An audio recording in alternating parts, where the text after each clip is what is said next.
We are presented with facts and we are asked not to question. So for drugs, you're looking at treating disease. For vaccines, you're looking at preventing infection.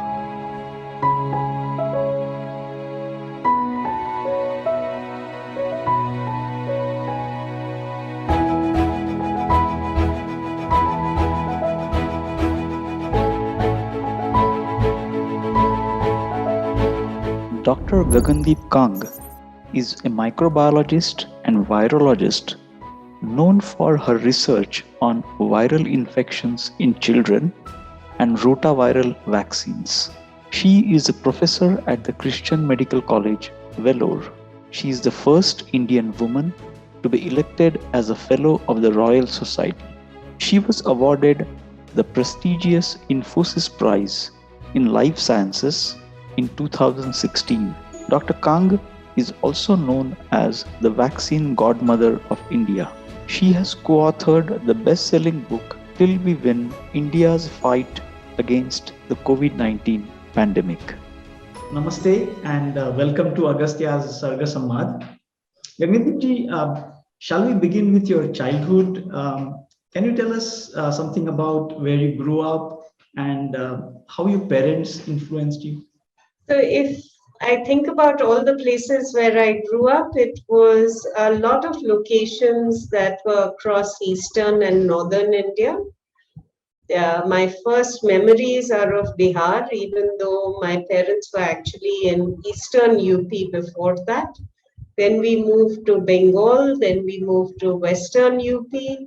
I spent a little bit of time in Punjab when my parents were in the UK, but those are all the states essentially where I grew up. My mother is a teacher. She teaches English and history. She retired a few years ago, so now she volunteers and teaches in schools for slum children. And my father was an engineer who was also a teacher. He taught in the railways, had an engineering college in Jamalpur in Bihar, and he taught operational research there, even though he was a mechanical engineer. So my having parents who were teachers meant made sure that academics was always very important for my sister and me. But we had good childhoods, lots of time for running around and playing. Did it also mean that you had interest both in reading, let's say, history and English and engineering and stuff, or did it really not matter much? I think we read everything. So this was a time before television. This was a time before social media. So the real outlets that you had were either your friends or books. And we used to devour every book that we had and every book that was in the libraries that we had access to. One of my best experiences was when we were in Calcutta. The Oxford Library allowed you to take out 5 books, and it used to be a desperate attempt to try and finish all 5 books as quickly as possible so you could go back and get the next one. So it was a good time. Do you remember any books that you particularly remember and enjoyed that time? All of them, because I think one of the things was that in the libraries that we had access to in the railways, a lot of the books were books that had been left behind. So you read a lot of very strange English 1930s, 1940s literature. And the big revelation for us was Amar Chitra Katha. So my uncle had collected a set of books that were called Classics Illustrated. So they were like comic books which had all the, Charles Dickens, everybody. So it was a great introduction. And Amar Chitra Katha was the same thing in an Indian context. So then you started to get interested in, otherwise, growing up where we had to speak multiple different languages when we moved from state to state, the only language you had in common was English. So giving us access to Indian history in a much more accessible format and actually role models Yeah. that were people that we could recognize, I think was one of the greatest contributions that they've had to generations of children growing up in India. And who were your role models at that time? So for me, a lot of the role models related to the kind of people who crossed barriers or faced adversity in many ways. So being a Sikh, obviously, I read every book there was about the 10 gurus. And it was always the ones that had the most drastic consequences, like Guru Gobind Singh, who really seemed to resonate as somebody who had to face a lot of physical adversity and all kinds of challenges in dealing with the Mughals. So, and then of course, women and scientists. Yeah. So, I think my first Amar Chitra Katha was Shakuntala, and at the time, in our school, we actually, which was in Bengal, we did a dance drama that was based around Shakuntala's story. Okay. So that was a pretty incredible experience. Okay, really nice. So it meant changing a number of schools. You went from place to place. Do you remember any teachers or any impressions they created in you? I was very lucky. In my last school, for example, I had three teachers who were absolutely incredible. I had an English teacher, a maths teacher, and a biology teacher. And Mrs. Benjamin, Mrs. Uh, Nenan were the English and the maths teachers, and Mrs. Das was the biology teacher. And I was actually quite lucky that even after I came to Vellore to be a medical student, for one reason or the other, I had the opportunity to meet them several times again and tell them how much of a difference that they had made. And can you give us some examples as to what kind of difference, what was the style or what made the difference? So Mrs. Nanan, our maths teacher, was very difficult, but she would set you problems that were beyond what you thought you had the ability to achieve, and then she would show you how to work your way through them. And then, unlike many other teachers, she was also appreciative when you put in the effort to solve problems that were really difficult. So that, I think, taught us all to challenge ourselves much more. And Mrs. Das had the ability to make complex physiological systems and boil them down into language that was simple and accessible. And when you need to understand process, then to understand mechanisms, then having someone who can communicate that clearly and use the right kind of analogies really makes a difference. And Mrs. Benjamin was outstanding in that she wouldn't let us get away with, when you have to do essays or you have to do literature, the idea of critical analysis, of using your own words to describe your own ideas, she would constantly push us to make sure that we were doing that. And I think that makes a difference in how you communicate and in how you think. Really nice. Yeah. No, it also perhaps meant for the math teacher, especially, that there are students who have different abilities in the class.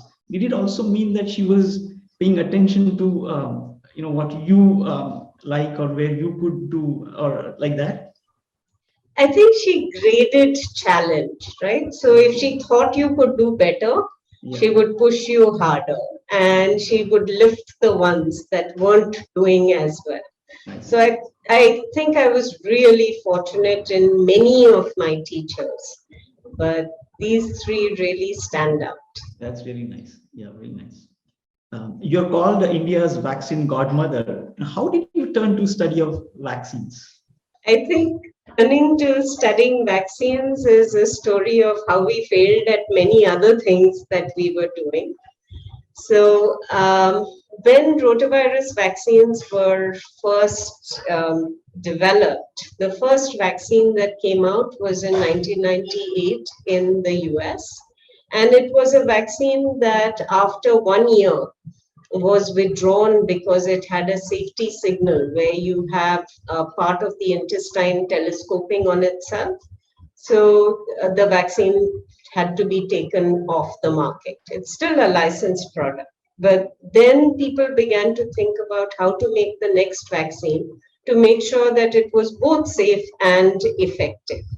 So one of the things that my colleagues and I thought about was that if we understood how vaccines worked, then we would be able to design a better, safer vaccine. And in order to do that, you had to understand how infection worked and what protected you from disease when you got infected. So we started to do a series of studies in a cohort of children. We did these studies for about 7 years. And we looked and looked and looked and looked, and we could not find a correlate of protection. So then, almost in desperation, we thought, okay, if we can't understand infection, maybe if we study it from the point of view of vaccination, which is much more predictable in the amount of the infectious agent that goes into people, we will be able to figure things out more easily. That's what led us to studying vaccines, to working on the development of vaccines, and having the right kinds of tools available, both in the clinic and in the community, to be able to evaluate vaccines well. So we started with rotavirus, one rotavirus, then two, then three, and a couple of the vaccines we worked with succeeded. And subsequently, we've done a lot more studies with a lot more vaccines. Really nice. But just to go back to your 7 years, you said you were looking for some results and that you're not getting them. What was it like, to year after year, you are doing this hard work, and was it demotivating, or there were other ways you could motivate yourself? Actually, initially, when I started off, I felt very alone because I was the only one in the institution doing these kinds of studies, building a team. The team did the work, but wasn't able to talk to me at the same level about why we were doing what we were doing and what were different ways of approaching it. So at that time, I took on PhD candidates. It took them a while to grow into a point where we together became a community. But it took 4 or 5 years before we got there. And then in terms of doing field studies, they're very challenging in India. So you're facing your day-to-day challenges, you're trying to make sense out of your data, you're establishing a lab, you're working with students. You keep at it, but it can be very, very hard when you don't have a community to talk to, and when you are producing results that are not what the world expects. So everybody expects every experiment that you do, every study that you do to have positive results, to give you clear answers. And we weren't finding that. So we had to try many different approaches to even have the confidence in our results to say we've looked at it 5 different ways and we cannot find an explanation that fits the paradigm that everybody else has. So to build, actually it took us 7 years of doing the study and then 4 years more to finally in 2011 publish the paper that showed that India was not like, Indian children weren't like the rest of the world. Yeah, that's really a long time to establish a result which is, you're saying, very contrary to the existing scientific belief. Yeah. Now it's become part of accepted, 10 years later, everybody cites that paper. Nice. Even after it came out, everybody said, we wish we had known this before. But I was trying to publish this before and you weren't willing to accept it. Yeah. And was there a turning point? Do you think any this could be applicable for any idea which is contrary to the existing belief. And I'm sure there's no magic bullet to this, but any learnings where when you are trying to pursue an idea which is very different from the existing idea, what can it's actually very hard, because in the science community, there is a hierarchy of accepted scientists and the networks that they have. And if you're young, you don't come from that community, you're trying to break in and your idea is different from someone else, your data is different from someone else, then it can be a very, very real challenge. For us, for me and my group, we were sort of tolerated for 2 or 3 years, because effectively people didn't want to say that, they didn't want to accept what we were saying and doing. So being kind of persona non grata and being sort of brushed off, shut down, persisted for quite a few years, to the extent that at points my students were worried whether they were going to be able to find positions after they left me. But fortunately, it all worked out. But you're saying, was there a turning point that you could mark in this journey, or not really? So the turning point was really when all the other pieces of data that started to emerge from different parts of the world supported what we had said and done. So then people figured out that, what we had been saying for years had been right all along, but it took a long time. And you're saying community. So the important point you're bringing in is having a community that you built over the years. That was helpful in this journey. So there's two kinds of community, actually. Okay. One is the community of scientists that you work with, and the other is in public health, the community that you work with. And for us, that community and what their needs are has become increasingly important over time. When I first started out, I went in there into this community to study a disease that I was interested in, right? This was a problem that I was seeking to solve, whether asking them whether this was a problem that they were interested in solving. Now we think about it very differently. We approach it from a perspective where we try to consult the community when we say, okay, we think this is an important problem. Would you agree with that? And do you want us to continue to work on this? So you're saying the problem solving has become a lot more participative over the years. Yes. And I think in future, if we want to build trust in public health and trust in medical research, this is the only way to do it. It cannot be a top-down approach. India is not known for developing new drugs, and something that you really have experience in. Can you tell us a little bit about what goes into making of a new drug, and why is it so challenging? When we start off with looking at drugs or looking at vaccines, what we are trying to do is to effectively have something that will produce a predictable reaction in the body, right? So for drugs, you're looking at treating disease. For vaccines, you're looking at preventing infections. But you need to know what function it is that you want to support or block. And in order to do that, the way it usually works is you try and figure out in the laboratory, how does this work? Now, you could start with doing that in cell culture systems, but cells are only one type of cells. So then you want to go to organ systems, and now in some situations you can do that, but largely you tend to work with animal models. What you try to establish in either cells or in animal models is a proof of principle. If I do this, that will happen.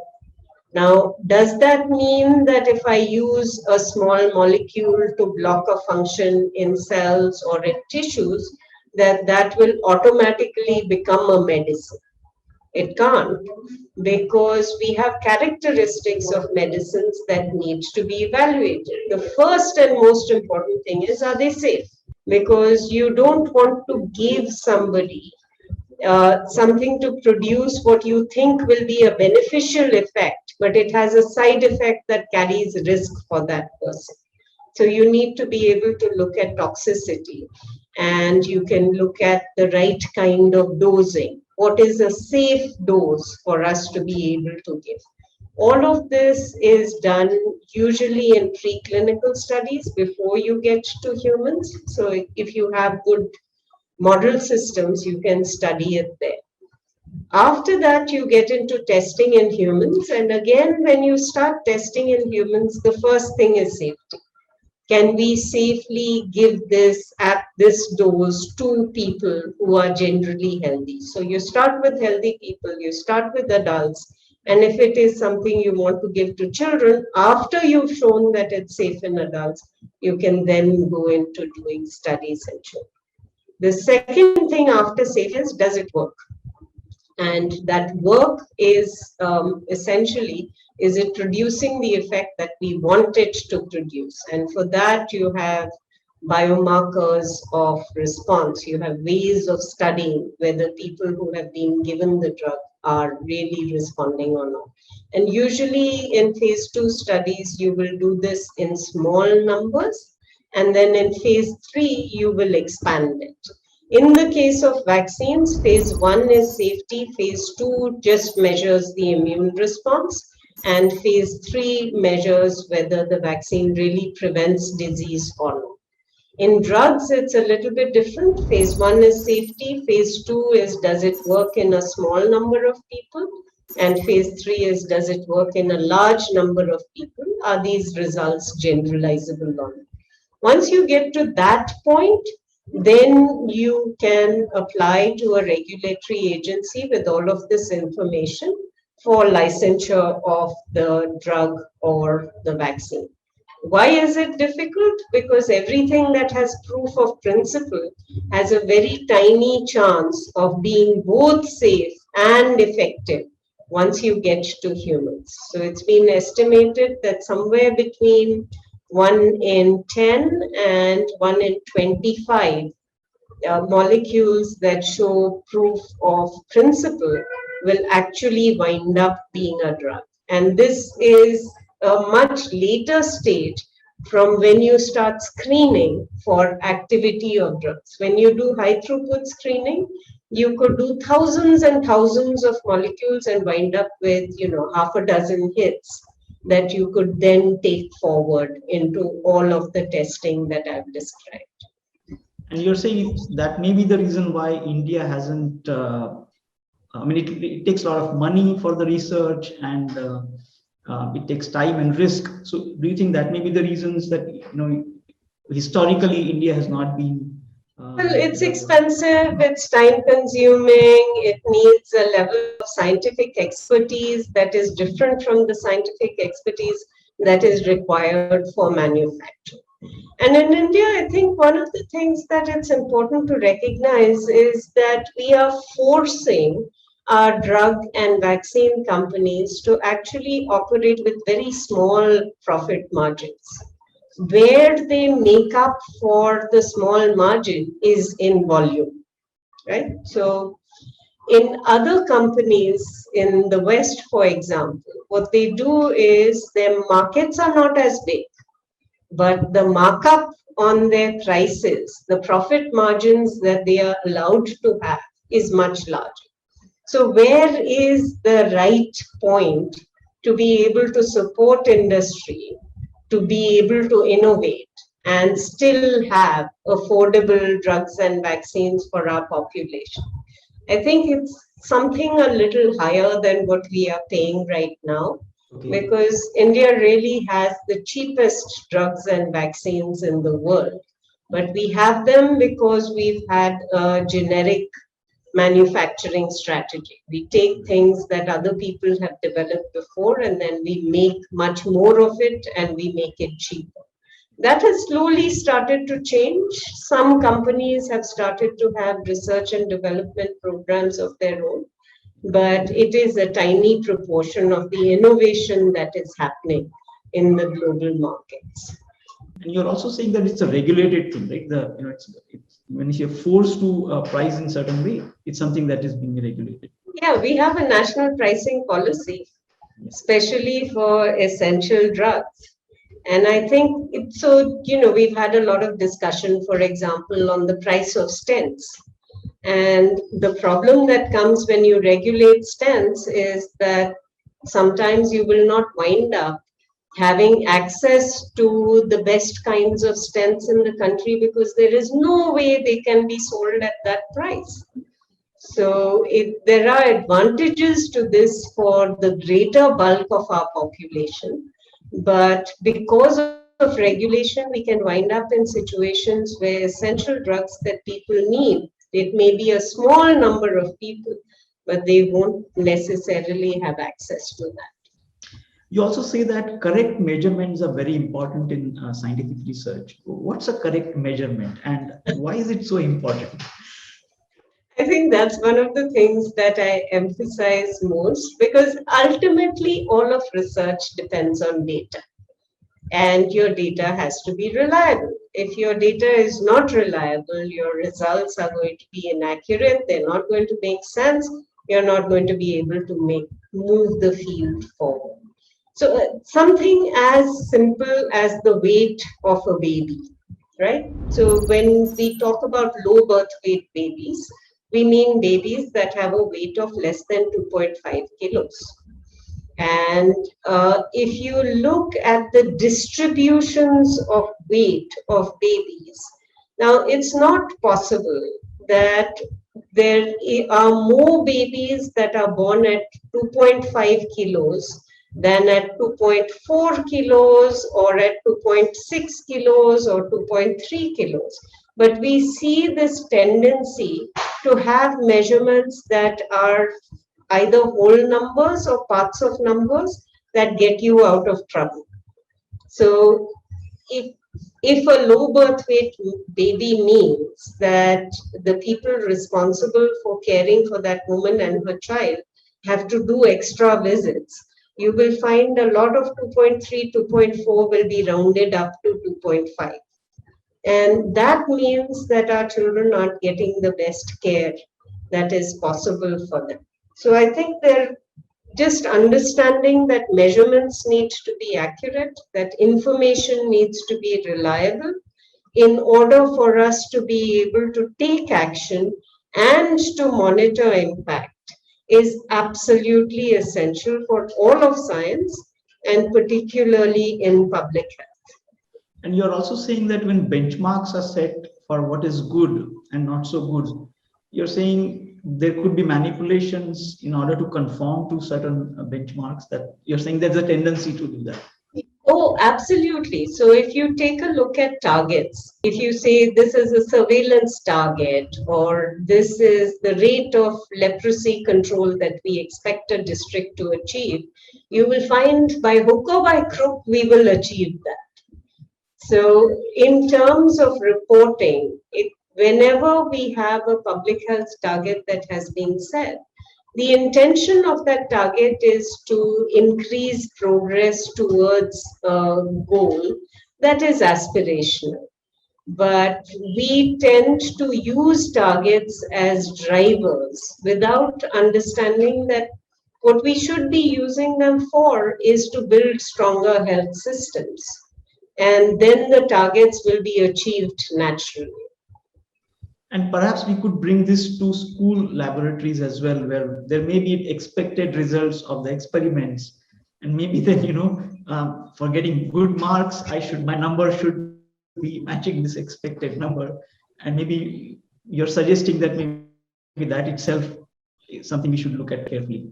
I think we should teach students that there is variation. Okay. So much of the school experiments that we have in our practical exams, yes, there is an expected result. And that expected result has to be spot on. And the way you have gotten to that expected result has to be documented. So I think that's interesting. But I think what we need to teach students is that there is not always one right answer. You can have in humans, in the natural world, for many things, particularly biology related, there is heterogeneity and one size will not fit all. So when you think about the kinds of ways that you teach students, demonstrating that there is that spread of information, I think is very valuable. And we don't do that enough. Yeah, that's a very good point. Actually, that reminds me a point that I missed out, which is I think you and your father built a lab together in the house. Is that correct? Can you tell us a Many little bit about labs. many labs? Okay, just tell us a couple of labs that what did it mean to really build a lab? Basically, it was finding a solution to the problem we had, which was that at that time, the syllabus in school was not as standardized as it was. So if you move school in sixth grade, in seventh grade, in eighth grade, in ninth grade, like I did, that meant that I was constantly having to play catch up with what other students had done during the first half of the school year. And in order to catch up, we spent summer holidays trying to learn from what had been done in the school previously and make sure that I was ready when school started. So it wasn't really limited to labs, though I can remember labs when, we set up a chemistry lab in one of the houses that we lived in rural Bengal, where they were doing generation of gases. So we bought the chemicals, we bought the right glassware, we set up experiments to make sure that I knew what needed to be done.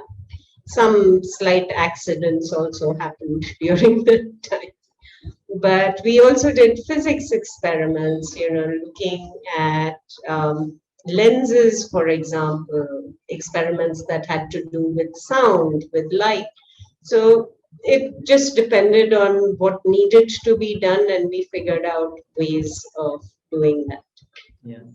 And do you think, now that schools have laboratories, it's not that, they don't, but do you think having such a, your own lab, maybe, in small one, could make a difference to a lot of children if they could make one? So I think we have very standardized textbooks and very standardized experiments. Giving students the ability to add on to what they're doing in school, giving them room to add on to what they're doing in school would be very valuable. How about if you made the lab open after school for students who were really interested and set them questions or problems that they could explore on their own? I think that would make a lot of difference. Right. And many schools in other parts of the world do this for students that are willing to take on more than just the regulated curriculum. Right. So it's like design your own experiments, go beyond what is really the standard experiments given in the textbook. Very nice. Yeah, I think that's a good suggestion. In the recent article you wrote in the newspaper, you said that India needs to develop or cultivate scientific temper. What is scientific temper and why is it so important? I think the simplest explanation for scientific temper is the ability to critically reason. And I don't think it applies to scientists alone. It applies to all of society. How do you look at information? How do you look at data? And how do you interpret that in sensible ways? What has happened to us too often is that we are presented with facts and we are asked not to question that this is the fact, don't ask about how we got to this point. But a society that has scientific temper does think about, okay, how did we get to where we are here? Do I agree with this? Do I not agree with this? What are the other alternatives that we could be considering? And what does this really mean for our future and the pathways we could take from here? to have that kind of ability to interpret and ability to discuss and ability to debate, I think could really change the way that we function. There is a lot of pretty blind belief that we are asked to accept. Someone I know described it as eminence-based science. When somebody who is very prominent tells you that this is how things are, you should accept it. And I don't think you should ever accept it unless you understand the reasons behind it. Yeah, and you're saying it's not just applicable for science, but maybe history and even art and music, right? For example, our music tradition, one could say is, like a guru shishya type of thing, right? You don't question guru, right? But if you were to really apply scientific temper in our classical music traditions, you're saying maybe one should question some of these things. Is that correct? So if you look at our classical music, which are the names that you recognize? The truly outstanding performers are the ones who experiment, who have the basis, and then they build on that. So yes, you need a fundamental understanding, but if you want to be somebody who moves the field forward, then you have to experiment. You cannot stay grounded in tradition alone. Very good point. And maybe just to take this to our traditional knowledge systems in the healthcare area, such as Ayurveda, do you think they have been anchored in experimentation traditionally, or is that's an area where we need to really do more on? I think our traditional systems of medicine, the kind of experimentation that is done for Western medicine may not be entirely applicable for our systems of medicine, which are really based on a much more holistic understanding of the person and their environment.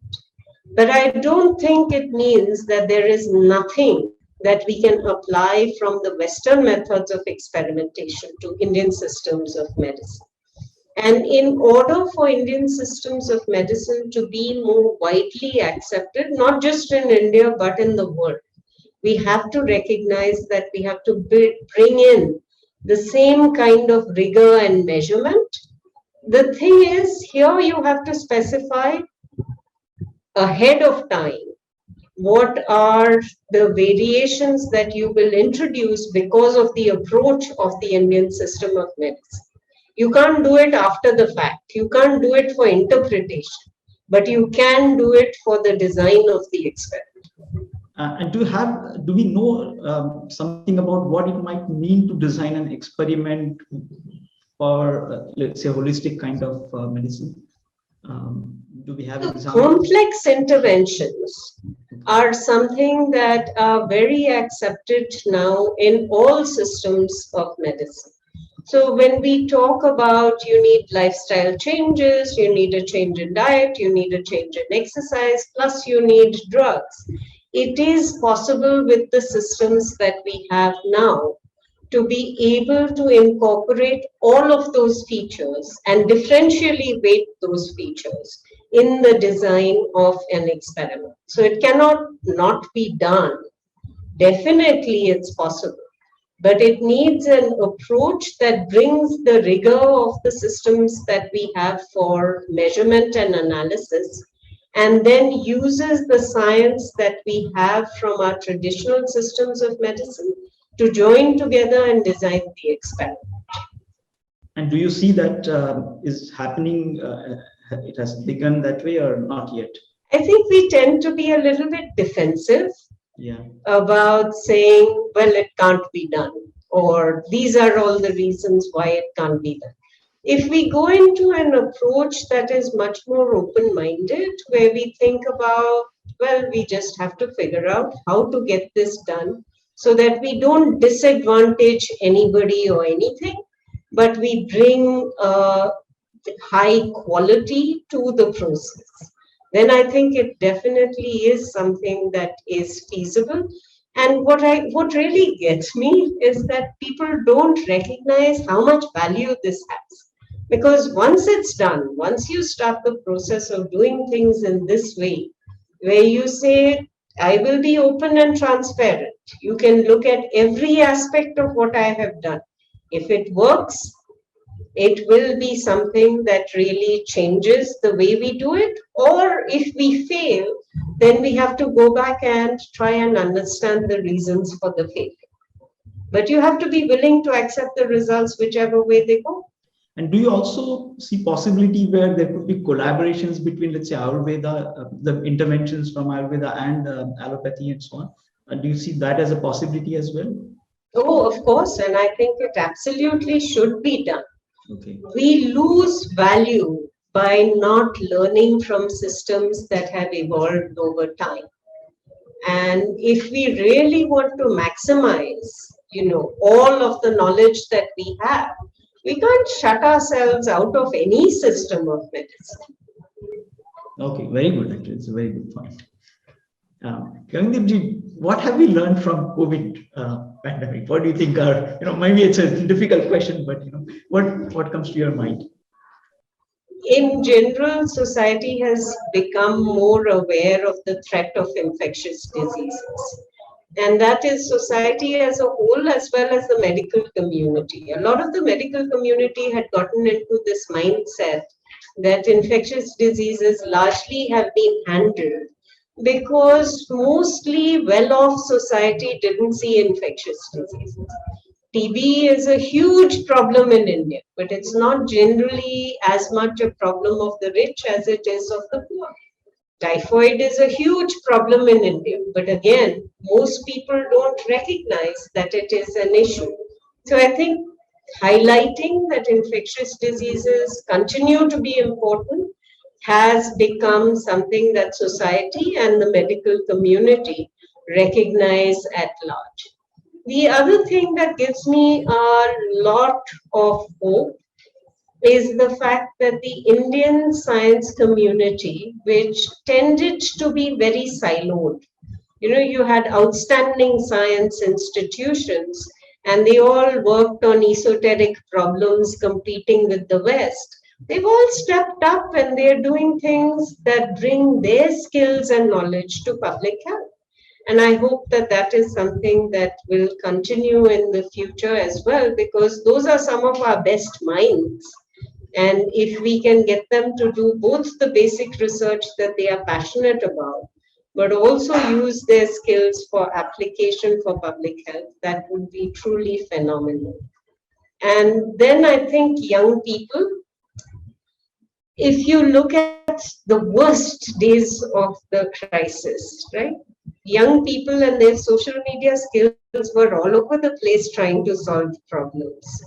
So the connections that they've made, the systems that they set up, it really gives me hope for the future, that they're not all buried in their phones. So if they're buried in their phones, they're doing something that enables them to be able to respond when a crisis does occur. Yeah. So social media is not all bad, is what you think. There are good things it does. Really nice. Did you also see that the scientific community had much more collaboration than what was previously seen? Is that something you've seen or? Well, to some extent, so what I said about basic sciences connecting to public health, yes, obviously that happened. What worried me really was taking over control of data from the government. And that, I think, is not a good thing.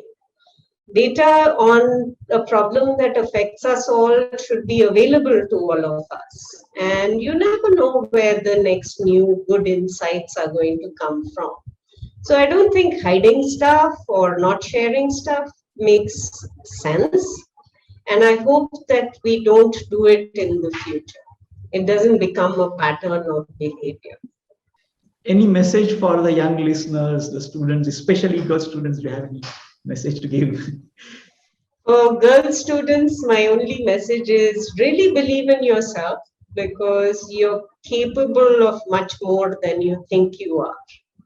So it's a lesson that I learned pretty late in life, but with the young women I see today, I'm hoping that they are learning it faster and they will continue to believe in themselves. And then for all students, I think the most important thing is thinking about challenge and failure because a lot of people get depressed when they fail.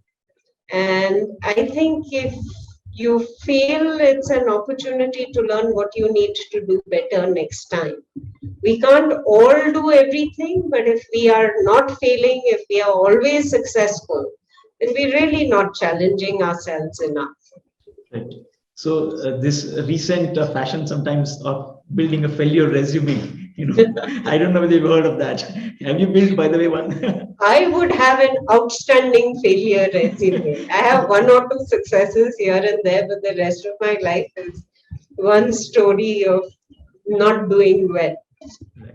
No, After and it another. also means those failures have taught there was a lot of learning underneath those, and those have benefited not just a few but a scientific community at large. So that's really nice. Wonderful. Anything else you want to talk about? We talked No, so many I things. think thank you so much for all that you're doing.